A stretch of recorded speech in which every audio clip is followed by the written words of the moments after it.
இன்று மாண்புமிகு இரு நீதிபதிகள் கொண்ட அமர்வில் திருப்பரங்குன்றத்தில் தீபம் ஏற்றுவது சம்பந்தமாக தீர்ப்பு வெளியிடப்பட்டது.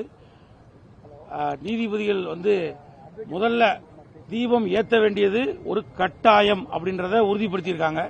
அந்த மலை உச்சியில தூண்ல தீபம் ஏற்ற வேணும் அப்படின்றத நீதிபதிகள் ரொம்ப தெள்ள தெளிவா அதை உறுதிப்படுத்தியிருக்காங்க. இந்த தீபத்தை ஏற்ற வேண்டிய கடமை யாருக்கு இருக்கு அப்படின்னா அறநிலைத்துறைக்கும் அந்த கோயிலுடைய நிர்வாகத்துக்கும் தான் இருக்கு அப்படின்றதையும் உறுதிப்படுத்தியிருக்காங்க.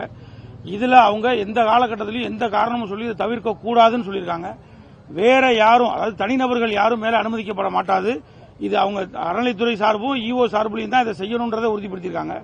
இதுல ரொம்ப மிக முக்கியமா பார்க்கப்பட வேண்டியது என்ன அப்படின்னா, தனி நீதிபதியான திரு GR சுவாமிநாதனுடைய உத்தரவுக்கு பிறகு அங்க ஏத்த சென்றப்ப நடந்த நிகழ்வுகள் எல்லாமே அவங்க கருத்துல கொண்டிருக்காங்க.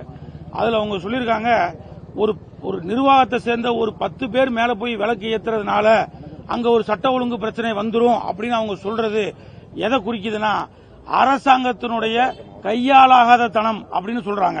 அப்படி இல்ல, either it is incompetency of the state to maintain its law and order or it is a political stand taken by the government சொல்றாங்க. உங்களால உங்க சட்டம் இதை நீங்க செயல்படுத்த முடியாததுக்கான காரணம் ஒரு 5 பேரோ 10 பேரோ மேல போய் அந்த தீபத்தை ஏற்றி கார்த்திகை அன்னைக்கு மக்கள் வழிபடுறது உங்களால செய்ய முடியல, இதுல சட்ட ஒழுங்கு பிரச்சனை வரும் நீங்க சொல்றது. ஆனால் அப்ப இது முழுக்க முழுக்க உங்களுடைய லா அண்ட் ஆர்டர் ஃபெயிலியர் ஆர் உங்களுடைய பொலிட்டிக்கல் கெயினுக்காக நீங்க செய்யக்கூடிய மிஸ்சீஃப் அப்படின்னு சொல்லியிருக்காங்க.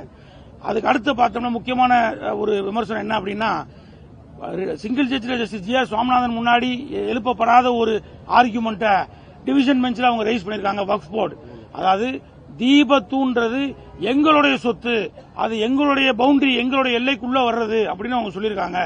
இது ஹைலி மிஸ்சிவஸ் ஸ்டாண்ட்.